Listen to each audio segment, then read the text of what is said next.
ನಮಸ್ಕಾರ ಸ್ನೇಹಿತರೆ, ನಮ್ಮ ನಿರೀಕ್ಷೆ ಟಿವಿ ಕುಕಿಂಗ್ ಚಾನೆಲ್ಗೆ ಆತ್ಮೀಯ ಸ್ವಾಗತ. ಇವತ್ತಿನ ರೆಸಿಪಿ ಸೋಯಾ ಚಂಕ್ಸ್ ಪಲಾವ್. ಸಾಮಾನ್ಯವಾಗಿ ನಾವು ತರಕಾರಿಯನ್ನೆಲ್ಲ ಹಾಕ್ಬಿಟ್ಟು ಪಲಾವನ್ನ ಮಾಡ್ತೀವಿ. ಎಷ್ಟೋ ಬಾರಿ ಅದನ್ನ ತಿನ್ನಕ್ಕೆ ಇಷ್ಟನೇ ಪಡಲ್ಲ ಮಕ್ಕಳು. ಅದಕ್ಕೋಸ್ಕರ ಮಕ್ಕಳಿಗೆ ಇಷ್ಟವಾಗಿರುವಂತಹ ಸೋಯಾ ಚಂಕ್ಸ್ ಇಂದ ಪಲಾವನ್ನ ಮಾಡಿದ್ರೆ ಮಕ್ಕಳು ಸಹ ಇಷ್ಟಪಟ್ಟು ತಿಂತವೆ. ಜೊತೆಗೆ ಲಂಚ್ ಬಾಕ್ಸ್ ಆಗಿರ್ಬೋದು ಅಥವಾ ಬ್ರೇಕ್ಫಾಸ್ಟಿಗೂ ಸಹ ಒಂದು ಏನ್ ಮಾಡಿಸಿದಂತ ರೆಸಿಪಿ ಅಂತಾನೆ ಹೇಳ್ಬೋದು. ಅಷ್ಟೇ ಅಲ್ಲದೆ ಇದನ್ನ ಬೇಗನೂ ಸಹ ನಾವು ರೆಡಿ ಮಾಡ್ಕೊಳ್ಬಹುದು. ಇದುವರೆಗೂ ಚಾನೆಲ್ಗೆ ಸಬ್ಸ್ಕ್ರೈಬ್ ಆಗದೆ ಇರೋರು ದಯವಿಟ್ಟು ಚಾನೆಲ್ ನ ಸಬ್ಸ್ಕ್ರೈಬ್ ಮಾಡ್ಕೊಳ್ಳಿ. ಪಕ್ಕದಲ್ಲಿರುವಂತ ಬೆಲ್ ಗಂಟೆ ಒತ್ತಿ. ಇದರಿಂದ ನಾವು ಮಾಡುವಂತ ಹೊಸ ಹೊಸ ರೆಸಿಪಿಗಳು ಆದಷ್ಟು ಬೇಗ ನಿಮ್ಮನ್ನ ತಲುಪುತ್ತೆ. ಬನ್ನಿ ಈಗ ರೆಸಿಪಿಯನ್ನ ಮುಂದುವರಿಸೋಣ. ಇಲ್ಲಿ ನಾನು ಮೊದಲಿಗೆ ಸೋಯಾ ಚಂಕ್ಸ್ ಅನ್ನ ನೆನೆಸಿ ಇಟ್ಕೊಂಡಿದೀನಿ. ನೀವು ಬೇಕು ಅಂದ್ರೆ ಕುದಿಯ ನೀರಿಗೆ ಹಾಕ್ಬಿಟ್ಟು ಒಂದು 5 ರಿಂದ 7 ನಿಮಿಷಗಳ ಕಾಲ ನೆನೆಸಿದ್ರು ಸಾಕು, ಇವು ನೆಂದೋಗುತ್ತೆ. ಈಗ ನೀರನ್ನೆಲ್ಲ ತಕ್ಕೊಂಡು ಈ ಬೌಲಿಗೆ ಹಾಕೊಳ್ತೀನಿ. ಈ ರೀತಿ ನೀರನ್ನೆಲ್ಲ ಹಿಂಡ್ಕೊಳ್ಬೇಕು.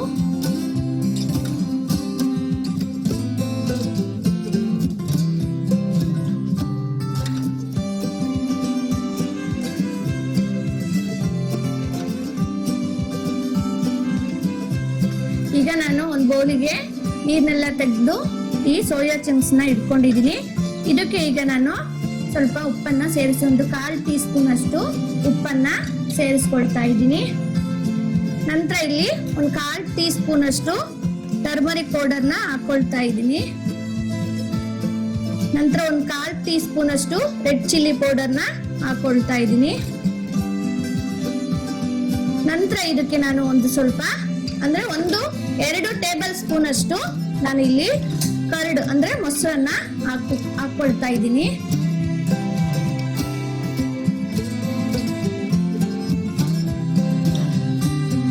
ಈಗ ಇದನ್ನ ಚೆನ್ನಾಗಿ ಮಿಕ್ಸ್ ಮಾಡ್ಕೊಳ್ಬೇಕು.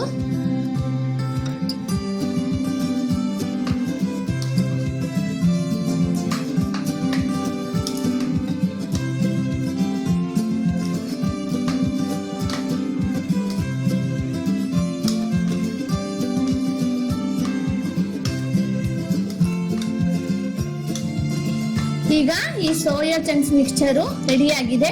ಇದನ್ನ ಈಗ ಎತ್ತಿಕ್ಬಿಟ್ಟು ನೆಕ್ಸ್ಟ್ ನಾವೀಗ ಪಲಾವಿಗೆ ಒಗ್ಗರಣೆಯನ್ನ ಹಾಕೊಳ್ಳೋಣ. ಹಿಂಗೆ ಈಗ ನಾನು ಗ್ಯಾಸ್ ಮೇಲೆ ಒಂದು ಕುಕ್ಕರ್ ಅನ್ನ ಇಟ್ಕೊಂಡು ಸ್ಟವ್ ಅನ್ನ ಆನ್ ಮಾಡ್ಕೊಳ್ತಾ ಇದ್ದೀನಿ. ಈಗ ಕುಕ್ಕರು ಸ್ವಲ್ಪ ಬಿಸಿ ಆಗ್ಬೇಕು. ಈಗ ಬಿಸಿ ಆದ ತಕ್ಷಣ ಇದಕ್ಕೆ ನಾನು ಆಯಿಲ್ ಅನ್ನ ಹಾಕೊಳ್ತಾ ಇದ್ದೀನಿ.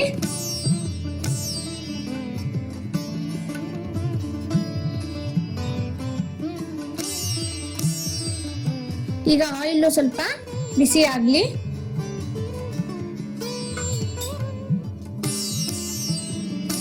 ಈಗ ಇದಕ್ಕೆ ನಾನು ಒಂದು 1/2 ಟೀ ಸ್ಪೂನ್ ಅಷ್ಟು ಜೀರಿಗೆಯನ್ನ ಹಾಕೊಳ್ತಾ ಇದ್ದೀನಿ.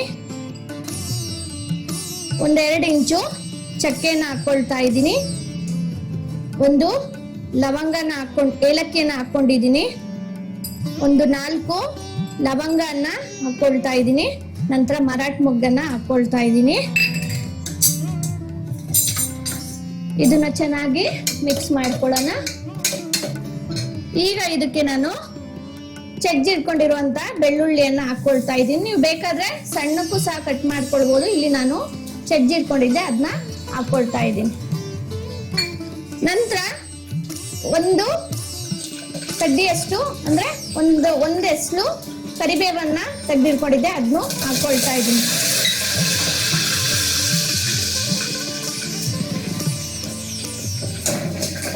ಈಗ ಇದು ಚೆನ್ನಾಗಿ ಮಿಕ್ಸ್ ಮಾಡ್ಕೊಳ್ಳೋಣ. ಈಗ ನಾನು ಇಲ್ಲಿ ಒಂದು ದಪ್ಪನೆ ಆನಿಯನ್ನ ಸಣ್ಣಗೆ ಚಾಪ್ ಮಾಡಿ ಇಟ್ಕೊಂಡಿದ್ದೆ ಅದನ್ನು ಹಾಕೊಳ್ತಾ ಇದ್ದೀನಿ. ಹಾಕೊಂಡ್ಬಿಟ್ಟು ಹಸಿ ವಾಸನೆ ಹೋಗುವವರೆಗೂ ಸಹ ಇದನ್ನ ಚೆನ್ನಾಗಿ ಫ್ರೈ ಮಾಡ್ಕೊಳ್ಳೋಣ. ಈ ಬೆಳ್ಳುಳ್ಳಿ ಈರುಳ್ಳಿ ಎಲ್ಲದ್ರೂ ಹಸಿ ವಾಸನೆ ಹೋಗ್ಬೇಕು, ಅಲ್ಲಿವರೆಗೂ ಇದನ್ನ ಚೆನ್ನಾಗಿ ಫ್ರೈ ಮಾಡ್ಕೊಳ್ಳೋಣ. ನೋಡ್ತಾ ಇದ್ದೀರಲ್ವಾ, ಈ ರೀತಿ ಫ್ರೈ ಮಾಡ್ಕೊಳ್ಬೇಕು. ಈಗ ಒಂದು ಟೊಮೆಟೊನ್ನ ಸಣ್ಣಗೆ ಕಟ್ ಮಾಡಿ ಇಟ್ಕೊಂಡಿದ್ದೆ ಅದನ್ನು ಸೇರಿಸ್ಕೊಳ್ತಾ ಇದ್ದೀನಿ. ಚೆನ್ನಾಗಿ ಮಿಕ್ಸ್ ಮಾಡ್ಕೊಳ್ಳೋಣ. ಈಗ ಇದಕ್ಕೆ ನಾನು 2 ಗ್ರೀನ್ ಚಿಲ್ಲಿಯನ್ನ ದಪ್ಪಗೆನೆ ಕಟ್ ಮಾಡ್ಕೊಂಡಿದ್ದೀನಿ, ಅದನ್ನು ಸೇರಿಸ್ಕೊಳ್ತಾ ಇದ್ದೀನಿ. ಅದ್ರ ಜೊತೆಗೆ ನಾನು ಇಲ್ಲಿ ಸ್ವಲ್ಪ ತರಕಾರಿ ವೆಜಿಟೇಬಲ್ಸ್ ತಗೊಂಡಿದ್ದೀನಿ. ಇಲ್ಲಿ ಕ್ಯಾರೆಟ್ ಮತ್ತೆ ಬೀನ್ಸ್ ಅನ್ನ ನೀವು ಬೇಕು ಅಂದ್ರೆ ಯೂಸ್ ಮಾಡ್ಬೋದು, ಇಲ್ಲಿದ್ರೆ ಸ್ಕಿಪ್ ಸಹ ಮಾಡ್ಬೋದು. ಯಾಕೆಂದ್ರೆ ನಾವು ಸೋಯಾ ಚಂಕ್ಸ್ ಇಂದ ಪಲಾವ್ ಮಾಡ್ತಾ ಇರೋದ್ರಿಂದ ಅದನ್ನೇ ಹಾಕ್ಬೋದು, ಆದ್ರೆ ಸ್ವಲ್ಪ ಚೆನ್ನಾಗಿರ್ಲಿ ಅನ್ನೋ ಕಾರಣಕ್ಕೋಸ್ಕರ ನಾನು ಇಲ್ಲಿ ವೆಜಿಟೇಬಲ್ ನ ಯೂಸ್ ಮಾಡ್ತಾ ಇದ್ದೀನಿ. ಅದಕ್ಕೆ ಸ್ವಲ್ಪ ಕ್ವಾಂಟಿಟಿಯಲ್ಲಿ ತರಕಾರಿಗಳನ್ನ ಬಳಸ್ತಾ ಇದ್ದೀನಿ. ನಂತರ ಇಲ್ಲಿ ನನ್ನ ಹತ್ರ ರೆಡ್ ಕ್ಯಾಪ್ಸಿಕಮ್ ಮತ್ತು ಯೆಲ್ಲೋ ಕಲರ್ ಕ್ಯಾಪ್ಸಿಕಮ್ ಇತ್ತು, ಅದನ್ನು ಸಹ ಕಟ್ ಮಾಡಿ ಇಟ್ಕೊಂಡು ಅದನ್ನು ಹಾಕೊಳ್ತಾ ಇದ್ದೀನಿ, ಟೇಸ್ಟ್ ಚೆನ್ನಾಗಿರುತ್ತೆ ಅಂತ. ಈಗ ಎಲ್ಲದನ್ನು ಚೆನ್ನಾಗಿ ಫ್ರೈ ಮಾಡ್ಕೊಳ್ಬೇಕು. 2 ನಿಮಿಷಗಳ ಕಾಲ ಇದನ್ನ ಚೆನ್ನಾಗಿ ಫ್ರೈ ಮಾಡ್ಕೊಳ್ಳೋಣ.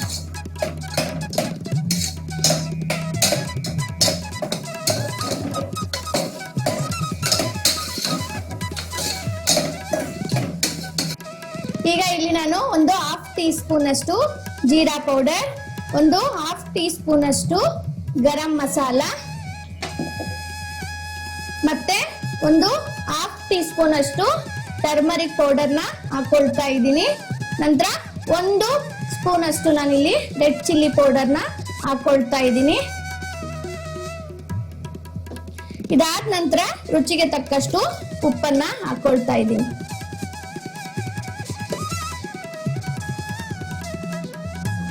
ಈಗ ಇದನ್ನ ಚೆನ್ನಾಗಿ ಮಿಕ್ಸ್ ಮಾಡ್ಕೊಳ್ಬೇಕು.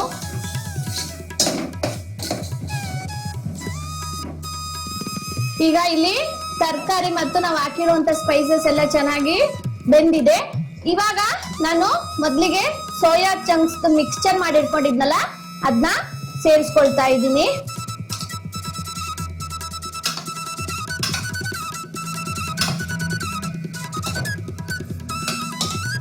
ಇದನ್ನ ಚೆನ್ನಾಗಿ ಮಿಕ್ಸ್ ಮಾಡ್ಕೊಳ್ಳೋಣ.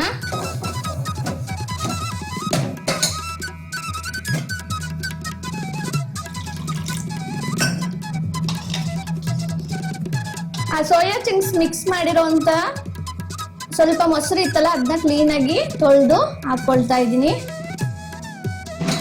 ಈಗ ಇದನ್ನ ಚೆನ್ನಾಗಿ ಮಿಕ್ಸ್ ಮಾಡ್ಕೊಳ್ಳೋಣ.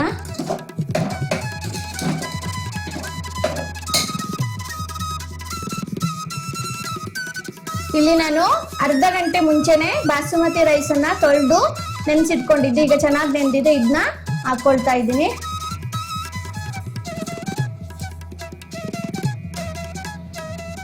ಈಗ ಇದನ್ನ ಚೆನ್ನಾಗಿ ಮಿಕ್ಸ್ ಮಾಡ್ಕೊಳ್ಬೇಕು.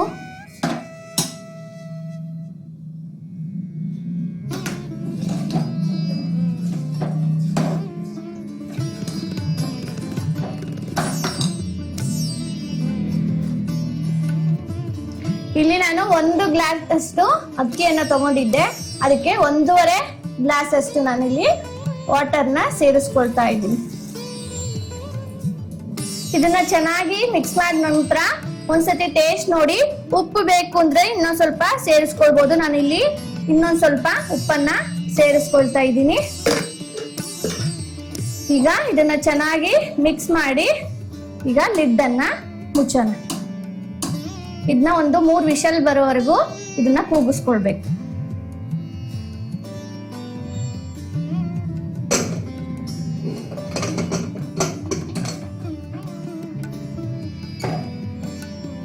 ಈಗ ಇದು ವಿಷಲ್ ಕೂಗೋಷ್ಟೊತ್ತಿಗೆ ಇದಕ್ಕೆ ನಾವು ಸೌತೆಕಾಯಿ ರಾಯ್ತನ ರೆಡಿ ಮಾಡ್ಕೊಳ್ಳೋಣ. ಈಗ ಇಲ್ಲಿ ನಾನು ಒಂದು ಬೌಲಿಗೆ ಮೊಸರನ್ನ ಹಾಕೊಳ್ತಾ ಇದ್ದೀನಿ.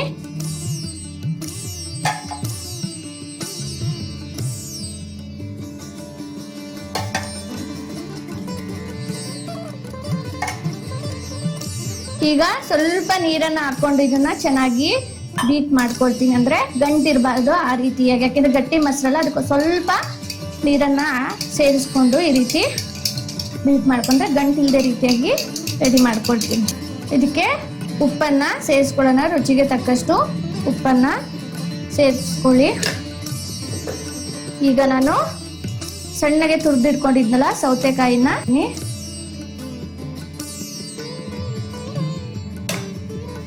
ಇದನ್ನ ಚೆನ್ನಾಗಿ ಮಿಕ್ಸ್ ಮಾಡ್ಕೊಳ್ಳಿ. ಚೆನ್ನಾಗಿ ಮಿಕ್ಸ್ ಆದ ನಂತರ ಇದಕ್ಕೆ ನಾವು ಒಗ್ಗರಣೆಯನ್ನ ಹಾಕೊಳ್ಬೇಕು.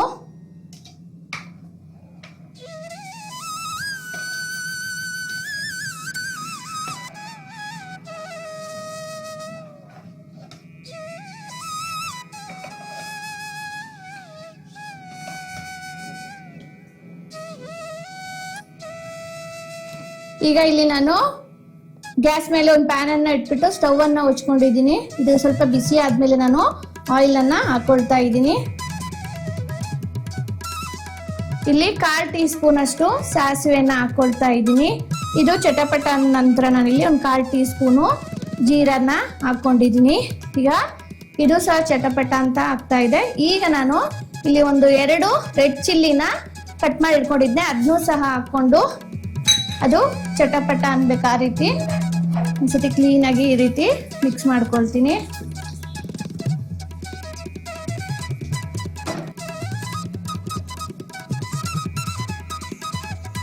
ಈಗ ಗ್ಯಾಸ್ ಅನ್ನ ಆಫ್ ಮಾಡಿಕೊಂಡು ಇದನ್ನ ರಾಯ್ತಕ್ಕೆ ಹಾಕೊಳ್ತೀನಿ.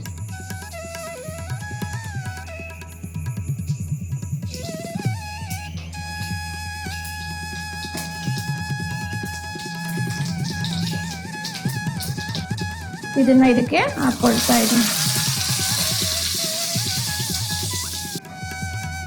ಈಗ ನೋಡ್ತಾ ಇದ್ರಲ್ಲ, ರಾಯ್ತ ರೆಡಿ ಆಗಿದೆ. ಇದನ್ನ ತೆಗೆದಿಟ್ಕೊಳ್ಳೋಣ.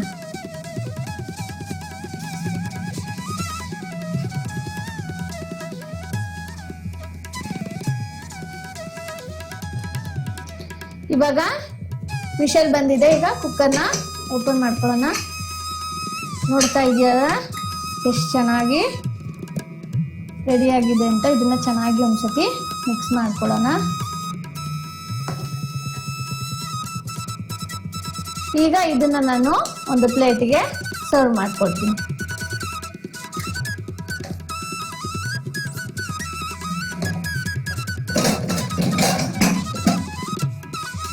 ಈಗ ಇದನ್ನ ನಾನು ರಾಯ್ತ ಜೊತೆಗೆ ಪ್ಲೇಟಿಗೆ ಸರ್ವ್ ಮಾಡ್ಕೊಂಡಿದ್ದೀನಿ. ನೋಡ್ತಾ ಇದ್ದೀರಲ್ವಾ, ಈ ಸೋಯಾ ಚಂಕ್ಸ್ ಪಲಾವನ್ನ ಎಷ್ಟು ಈಸಿಯಾಗಿ ಮಾಡ್ಬೋದು ಅಂತ. ಇದಕ್ಕೇನು ಶ್ರಮನೂ ಅಷ್ಟೊಂದು ಬೇಕಾಗಲ್ಲ. ಇದಕ್ಕೆ ನೀವು ವೆಜಿಟೇಬಲ್ಸ್ ಇಲ್ದೇನೂ ಸಹ ರೆಡಿ ಮಾಡ್ಕೊಳ್ಬೋದು. ಇದನ್ನ ರಾಯ್ತ ಜೊತೆಗೆ ತಿನ್ನಕ್ಕೆ ಒಂದು ಒಳ್ಳೆ ಕಾಂಬಿನೇಷನ್ ಅಂತಾನೆ ಹೇಳ್ಬೋದು. ಈ ರೆಸಿಪಿ ನೀವು ಸಹ ಒಂದ್ಸತಿ ಟ್ರೈ ಮಾಡಿ ನೋಡಿ, ಯಾವ ರೀತಿ ಬಂತು ಅಂತ ಕಾಮೆಂಟ್ ಸೆಕ್ಷನ್ ಅಲ್ಲಿ ತಿಳಿಸಿ. ಈ ರೆಸಿಪಿ ಇಷ್ಟವಾಗಿದ್ರೆ ಲೈಕ್ ಮಾಡಿ, ಶೇರ್ ಮಾಡಿ. ನಿಮ್ಮ ಈ ಲೈಕ್ ಮತ್ತು ಶೇರ್ಗಳು ನಮಗೆ ಇದೇ ತರಹದ ಹೊಸ ಹೊಸ ರೆಸಿಪಿಗಳನ್ನ ಮಾಡುವಲ್ಲಿ ನಮ್ಮನ್ನ ಹುರಿದುಂಬಿಸುತ್ತೆ. ಸಾಧ್ಯವಾದ್ರೆ ಕಾಮೆಂಟ್ ಸೆಕ್ಷನ್ ಅಲ್ಲಿ ನಿಮ್ಮ ಅನಿಸಿಕೆ ಅಭಿಪ್ರಾಯಗಳನ್ನ ತಿಳಿಸ್ಬೋದು. ಜೊತೆಗೆ ನಿಮಗೆ ಇಷ್ಟವಾಗಿರುವಂತ ಯಾವ್ದಾದ್ರು ರೆಸಿಪಿ ಇದ್ರೆ ಅದನ್ನೂ ಸಹ ಕಾಮೆಂಟ್ ಸೆಕ್ಷನ್ ಅಲ್ಲಿ ತಿಳಿಸಿ. ನಾವು ಅದನ್ನ ನಮ್ಮ ಮುಂದಿನ ರೆಸಿಪಿಯಲ್ಲಿ ಮಾಡೋಕೆ ಟ್ರೈ ಮಾಡ್ತೀವಿ. ಸರಿ ಸ್ನೇಹಿತರೆ, ಮತ್ತೆ ಇದೇ ರೀತಿಯಾದಂತಹ ಹೊಸ ರೆಸಿಪಿಯೊಂದಿಗೆ ಮತ್ತೆ ಸಿಗೋಣ. ನಮಸ್ಕಾರ.